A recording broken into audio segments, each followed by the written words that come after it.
Good morning, everyone.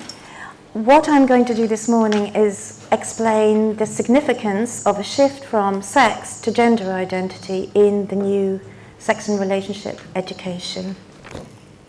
So, the mandatory relationship education for primary schools and sex and relationship education for secondary schools comes into force in the UK in September of 2020. Primary schools are encouraged to cover LGBT content in age-appropriate ways, and secondary schools must include LGBT content. So in this presentation, I'll first explore the Department of Education's rationale for the new curricula, and then I will go on to critically examine it. My critique will look at the truths of transgenderism, the truths, and the power of lobby groups to construct those truths, and the new ethics which are being created for the classroom. And I argue that the school is now being asked to conspire in the invention of the transgender child with appalling consequences for children. So, firstly, let me give the rationale. In July of this year, the Department of Education issued guidance for schools about teaching the new curricula. Regulations are founded on and determined by the Equality Act of 2010. The Act places specific duties on service providers and public bodies to consider the needs of particular groups of people who share protected characteristics. And for the purposes of this discussion, these are sex, sexual orientation, and for the first time, gender reassignment. And the Equality Act states, to be protected from gender reassignment discrimination, you do not need to have undergone any specific treatment or surgery to change from your birth sex to your preferred gender. This is because changing your physiological or other gender attributes is a personal process rather than a medical one. Previously, in 2014, the Department of Education issued specific guidance about the Equality Act in schools, stating that it has become unlawful for schools to treat pupils less favourably because of their gender reassignment, and I think other speakers are going to pick some of these issues up. But what that the Department of Education said in 2014 was that in order to be protected under the Act, a pupil will not necessarily have to be undertaking a medical procedure to change their sex, but must be taking steps to live in the opposite gender or proposing to do so. And the guidance, remember this is guidance from the government, directs the educationalists, teachers, and so on, to a glossary of terminology, just in case they're confused about this, and they direct them to the WHRC's website. So already we now have a relationship between the state and lobby groups. So this is the kind of thing that WHRC says, and other lobby groups. Trans people have a gender identity which differs from that of their assigned birth sex. And let me explain what this means to anybody who doesn't know. That means that the biological sex of the child is no longer acknowledged as an empirical fact. It is assigned by society. So, a boy might be truly a girl, for example. On the other hand, gender identity is regarded in this new language as pre-social. It's born, a born property somehow. I'm not quite sure ever where this resides in the body, but somehow we're born with it. And the validity of this truth is attested to by the child, him or herself. For example, a boy child might have a deeply felt internal sense of femininity. And the point of this redefinition, is apparently to give voice to children and to empower them. Notably, the Department of Education guidance in 2014 states that in single-sex classrooms, pupils undergoing gender reassignment should be allowed to attend the single-sex class that accords with the gender role in which they identify. More of that later in other people's talks. So, back to the current 2019 guidance about the new curricula. This says, and this is the ethics of this new governmental move, that the new subjects represent a huge opportunity to help our children and young people develop personal attributes, including kindness, integrity, generosity, and honesty. The subjects support children in their and others' well-being and help young people to become successful and happy adults who can make a meaningful contribution to society. And respecting the rights of the transgender child and fostering tolerance and social inclusion is based on the same principle of non-discrimination as non-discrimination of same-sex attracted children. So, in the new narrative of gender identity, schools have a role in eradicating transphobia. Well, kindness, generosity, tolerance of other people are laudable values, and I imagine that everybody in this room would support those. However, I argue the assertion that the new curricula move children forward to a more equal, healthy, and tolerant society is a chimera. It's false. And this is where we need to go and explore deeper below the surface of this wonderful language of equality, inclusion, and diversity. So, although there is a potential for the new curricula to genuinely promote children's rights by acknowledging, in age-appropriate ways, the validity of same-sex relationships, for example, with regard to gender assignment as a protected characteristic with which we should be critically concerned. Other speakers will specifically address some of these problems with regard, for example, to safeguarding children and the breach of girls' sex-based rights, but here I discuss the new language of sex and gender, which has been developed by lobby groups and which is still evolving as we speak. The theory and concepts of transgenderism have performed a lot of philosophical and ideological work in shaping societal values and sensibilities. For example, I'll just look at the time. For example, this language justifies that a trans woman is real, not that he is a male human being who has the right, in my view, to identify as female, but that he really is a woman and has been since birth, i.e. he was born female. In this narrative, the trans woman or trans man can't help being trans. It isn't a social or psychological phenomenon, as in the earlier psychotherapeutic model of transgenderism, now outlawed, by the way, in the 2017 Memorandum of Understanding against Conversion Therapy, of which the National Health Service is now a signatory. He is a woman, a fact for which he is not responsible and which is transphobic to even question. So let us see how this state of affairs gets played out in gender medicine. And I'm first going to go to adult gender medicine, and I'm going to refer to Dr. James Barrett, who's the lead clinician at the National Health Service Gender Identity Clinic for Adults.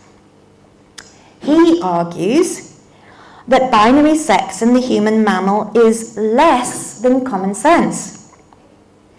The empirical examples he gives to justify his claim are shameful coming out of the mouth of someone who describes himself as a practitioner scientist. His examples are the reproductive variations in plants, mollusks, some insects, I kid you not, amphibians, reptiles, and fish. Like seahorses, somebody's just said. So, with regard to the concept of inherent gender identity, he immediately moves to a social justice footing, equating homosexuality with transgender identity and the social progress of allowing in both groups equally the expression of the true self, his quote. So, this alignment of homosexuality with transgenderism, presenting LGBT as one homogeneous group with the same ethical concerns and political interests, has been a strategic move for tea lobbyists, as we know. It's had grave consequences for women and girls, and we may hear about this later too. So, the conceptual reversal of sex and gender, i.e. sex is socially constructed, but gender identity is inherent, when percolated through the culture, has political and ethical consequences for all children, not just those children who are gender dysphoric.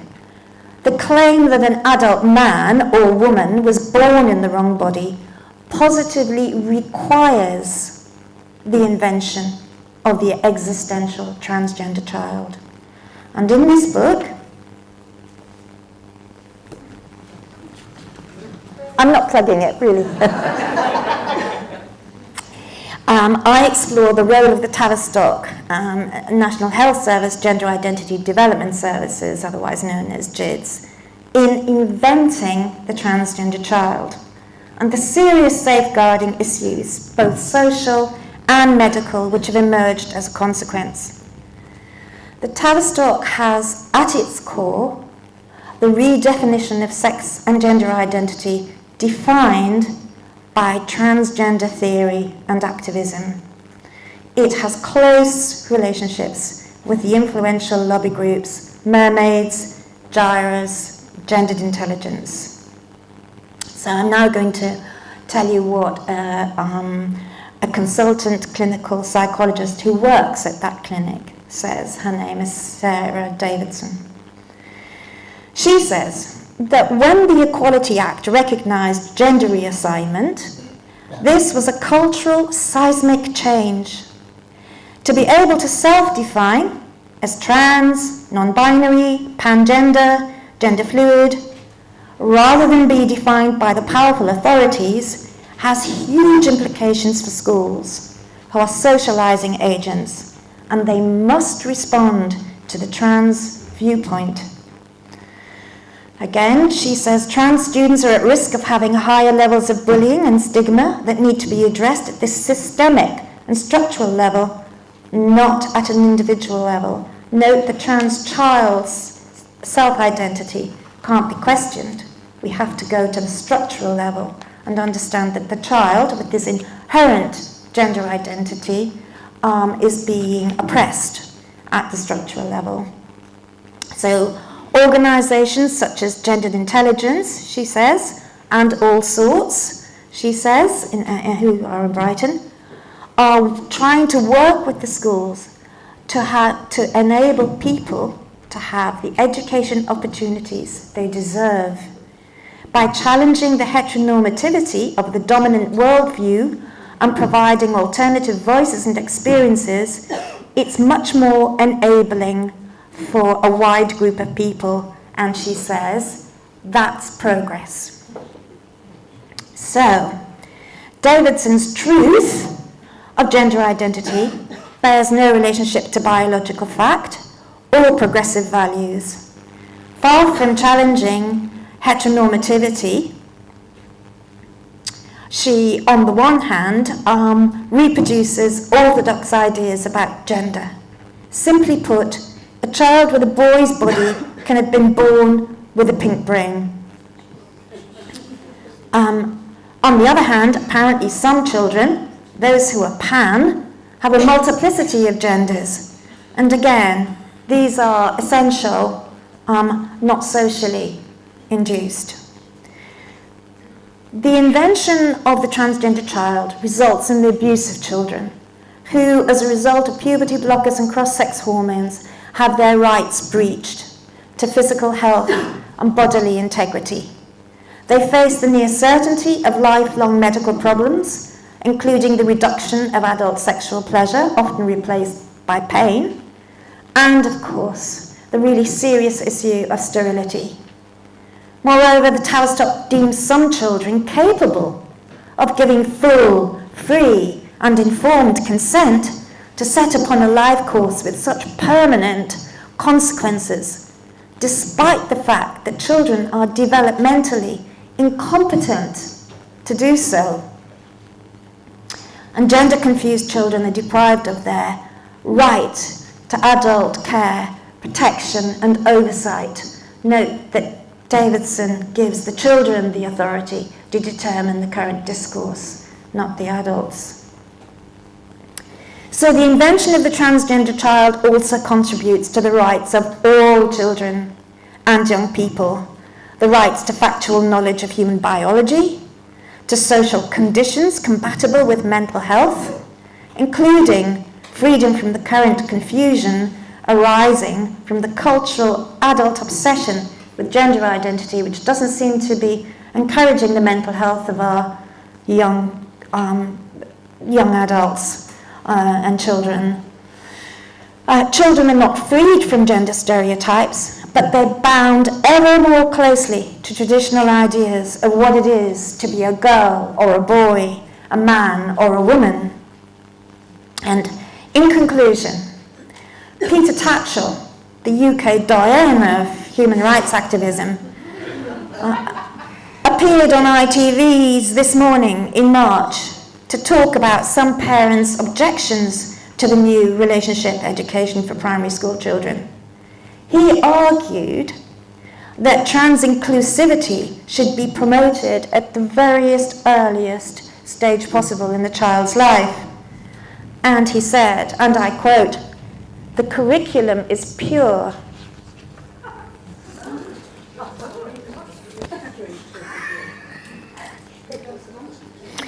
In this narrative, there are only two positions.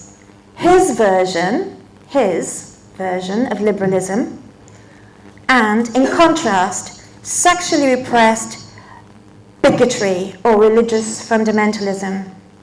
So I ask you today that I think that what we must do is intervene in this particular narrative. The new curriculum is anything but innocent.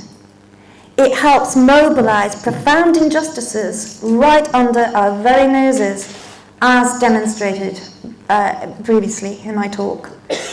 Teachers, educationalists, educational policymakers are not just being asked to nurture all children and to teach tolerance. They are, in effect, being induced to legally comply in the co-creation with medicine and trans lobby groups of the transgender child.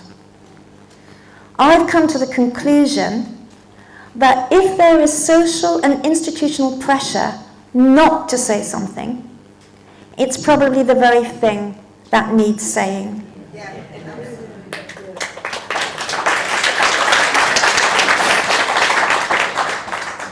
In my own experience, whether that pressure comes, irony of ironies, from the Women's Equality Party, which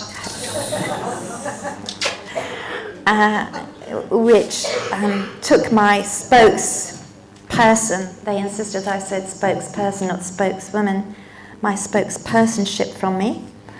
Whether it comes from individuals who call themselves my uncut sisters, who in balaclavas and masks physically blocked me with their male bodies, whether it comes from a legal firm representing the Tavistock, wanting a pre-publication copy of the book to make sure it contributes to the debate in a fair, accurate, and positive manner, i.e. wanting to make sure that the book, and I quote, complied or supported the Tavistock's evidence-based medicine and good clinical practice.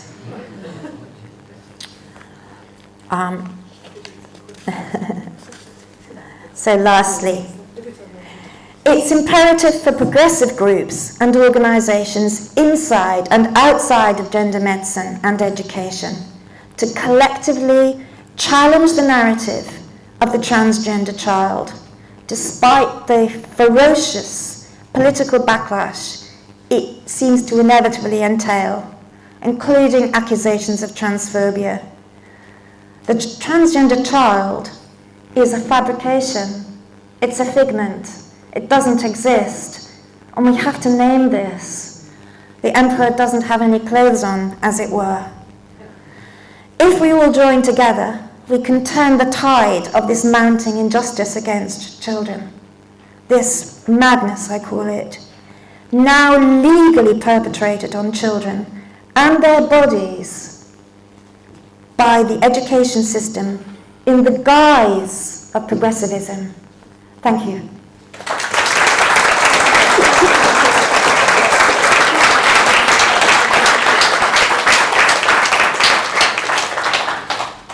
Thank you, Helen. We've now got about 15 minutes for questions and discussion. The woman in the blue and with the red scarf, do I have a mic?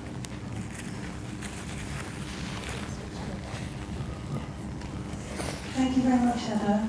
Tell us a bit more about what happened with the threats from the lawyers and how that developed. I'm going to stand up again. I'm a bit wary, actually, because I've got to be very careful of the language that I use, otherwise I might be hauled away somewhere. Basically, the simple version of this is that the Tavistock wanted apparently not to gag me and the other contributors to the book, but they wanted a pre-publication copy so that they could make sure that we were saying fair and just things. And of course the whole point of the book, certainly in my chapter, not every contributor talks about the Tavistock, by the way, it's a rich cornucopia of different aspects of transgenderism. But my focus was on the Tavistock, and Michael Biggs wrote a chapter focused on the Tavistock. They'd simply eat, for me, it was like saying, we don't want to, it was like saying, hand over the book, we'll check it. It was like saying, it's okay, the fox can be in control of the hen house overnight. Please trust us, please trust the fox. He's a nice, kindly fox and he won't do something about it. Quite clearly, the book is set up to critique the Tavistock and other organisations, including lobby groups, who collectively are creating something which we regard, the contributors to the book, is abusive. And of course we wrote back and said, we're very happy to engage with the Tavistock in discussion once the book is published, but they insisted that they have a copy, and they made various legal threats about what would happen when the book was published. And the main issue, the sticking point, was that the publishers became frightened. And so then they could not see a problem with us giving the book to the Tavistock. And maybe if you're not in the world of this, you don't understand the seriousness. So I'm not complaining about the publishers, I understand their anxiety. So a huge anxiety was created, which eventually got resolved after a number of weeks of wrangling, arguing, and getting some very kind pro bono lawyers to help us through this. That's the answer. Yeah, thank you. Jan, from here in back top. Okay, me. Okay. Oh, hello everyone. The person in the red at the back afterwards. What it is that basically, as we know, this agenda is not coming from the bottom, it's coming from the top, and it's coming from people with an enormous amount of money and resources behind them. I'm just thinking of possible ideas to fight them, other than the way that we all are doing and you all are doing, speakers. And it seems to me that one way, certainly here, we've got many people here and in other places who, I used to vote Labour all the time, no longer. I'm sure that there's many, and the Greens have come out in favour of this, the Lib Dums or the Lib Dems. You know, that there really could be quite a lot of information detaching people from their political tribe on this issue. That's my suggestion. All right. Thank you. Thank you. Yes, Marcus at the back. Man in the red top at the back. The man in...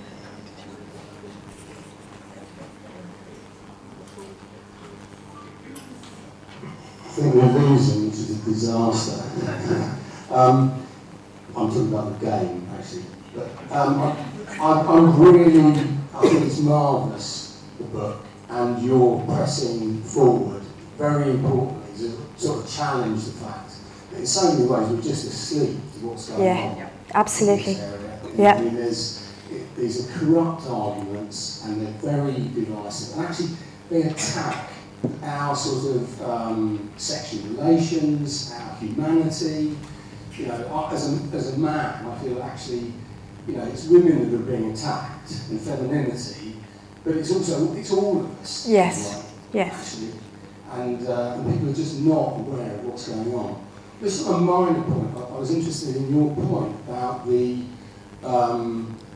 issue about the idea of a sort of innate gender identity, because I was looking at the Memorandum of Understanding, which I think is a gagging clause. Absolutely, absolutely. Because I was speaking here, this is a sort of small issue, but as a psychoanalyst, whereby we could be accused of converting someone to another sex. And my job as a psychoanalyst is to understand the person in front of me so that they can make decisions. But the fact is, although, you know, we're complicating what goes on inside us, you know, one needs to sort of explore the different elements of oneself. There isn't a sort of tabula rasa, some Marcus Evans that needs to sort of, you know, come out in some sort of way. We're complicated, our sexual identity is complicated, it emerges over time, and it changes. But in the Memorandum of Understanding, or whatever it's called, there's a tyrannical, and the way you put it, it's so corrupt, it sounds seductive and reasonable, but actually it's against curiosity and examination. And there's an underlying philosophy which is that people are born a particular way, and that you're not allowed to explore what, you know, who this person is, allowing things to emerge. It's very corrupt, and it's put in a very subtle way. Yeah. Thank you. Thanks very much.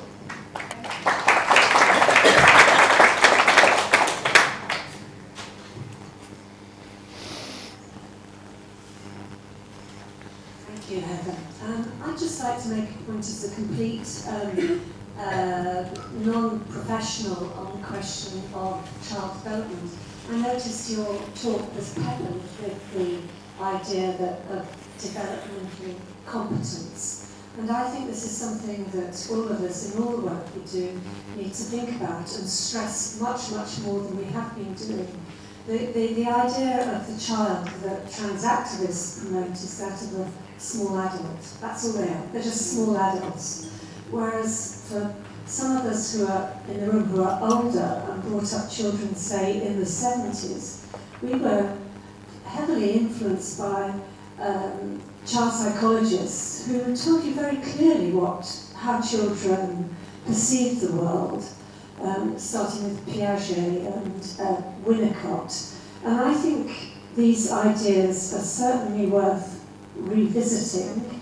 They may certainly need updating, but the general public doesn't seem to understand children like that anymore. They don't seem to be able to realise that when a child of 5 says the word sex, they don't have a clue what it means. Or they talk about death, they talk about all these things. They can sound competent, but how they actually perceive it is very, very different from when they're going to be 25.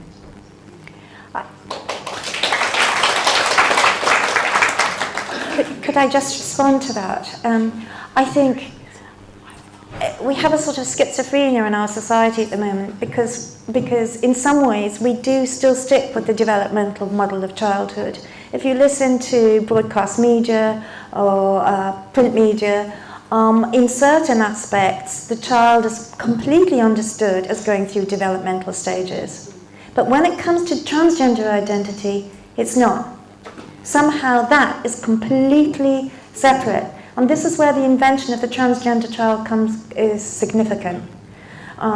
Because if you've invented the idea that somebody was born that way, there's nothing that you can do about it. So, for example, if a child was born, I can't think of an example at the moment, but with some difference from other children, and was literally born with it, of course, as a progressive liberal society, what we would do is we would include that child without question, hopefully, progressive people, into the society. That's the conceptual work that the idea that the transgender child is real has done. It actually prevents people from going down the route of this is a psychological phenomenon the child can identify in all kinds of different ways throughout the life course until it becomes an adult and settles more on what its identity is. People don't question that anymore, and as Marcus said, and as I said, it will be increasingly difficult to question that, because that is translated into transphobia. That is, according to the new language, the new school curriculum, medicine, that is forbidden, if not precisely by the law, and which it is increasingly by the law, in terms of how we conceptualize things. We almost forbid ourselves to go down that route. And I just know from small conversations that I have with people when I'm, I don't know, walking the dog in the park or whatever, that when people ask me whatever questions they want to ask me, they're very afraid. Everybody is terrified of being seen as transphobic. People are afraid to be, they know that there's a dichotomy there. You either all for it, or if you're not all for it, you must be against it. You're just a bigot, a religious fundamentalist, or sexually repressed in some kind of way. We've closed down this discussion. It needs to be opened out. Yeah, sorry. Ladies go. Person there, and then there's this woman here as well in the middle. Hi, so I'm Susan Evans. Some of you may know who I am, but I just thought I'd introduce myself because Great. In answer to the lady at the front there about what are we doing about it. Firstly, I'm not going to vote for the Labour Party this year after a lifetime of working in the NHS and regarding myself as a Labour voter. So, but I, along with somebody named Mum A, we are currently in process of taking a case for a judicial inquiry against the DIDS government I'm very elected with that Mum A has been very brave in supporting me in this, but I used to work at the DIDS years ago, and I did try and raise concerns about it way back when, but nobody really listened very much. But what we're going to do regarding the informed consent, that is one of the bases. We've got about 3 main clauses to our case. We've given them an opportunity to stop treatment outright. So they've got until the 2nd of November to stop. And if they don't do that, we are going to ask for a judicial review, and we're hoping to get that quite quickly. We're currently fundraising for that, and if anyone wants the website, please do ask me, and I really need you all to share it. Well, it's okay, so I'm on Twitter at the moment, and I'm at Sue Evans Protect, but it's on a crowd justice page called Protect Children, and I've got a clause for it. I'll write it up on the board a bit later as well. Okay. But you can find me sort of, and also I did a little interview on this morning, so you'll find me in various places, but not enough yet, so I need everyone to share it and to support the case and to try and help us raise funds, otherwise Marcus and I will be living somewhere around Waterloo if we lose it. But with regard to the informed consent, we are basically going to argue that children currently who are being put through the system are not assessed adequately. Their needs are not being assessed. The impact assessment, the equality impact assessment is not being done because we're saying it adversely affects certain groups of children with the protected characteristics in the Equality Act. But the informed consent, we are arguing both that children are not GILIP competent regarding the kinds of things that they're trying to consent to, which is loss of sexual function, the ability to orgasm, potential sterility. Because the GIDS, and I think this is absolutely shocking, but the GIDS clinic don't talk to the children about all of these because they're too young to really understand. It's a bit awkward to talk about orgasm with a 12-year-old, but by the way, we will give you drugs that will put you on a pathway to sterilise you. So just to say, it is informed consent particularly that we're going for the equality impact assessment and also their lack of assessment and care. So we're saying that it's not evidence-based medicine. Can I just say...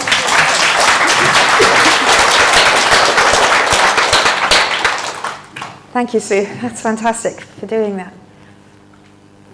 Hi. Thanks, Heather, and thank you very much, Sue. You might well be able to answer this, because one of the things I'm really interested in is the collusion that's going on. I mean, a lot of it, people that I've spoken to, is total ignorance, not understanding it. The second thing you mentioned is fear, sort of knowing a bit more but being too frightened for no reason.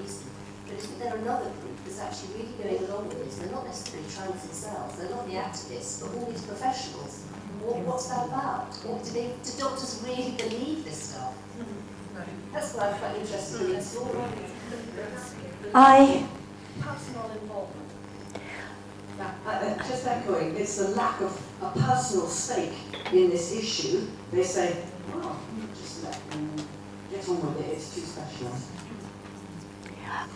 There may be some doctors in here who can answer that, but I'd like to answer that from my experience, because in my experience there are doctors who are questioning it, and we did for the book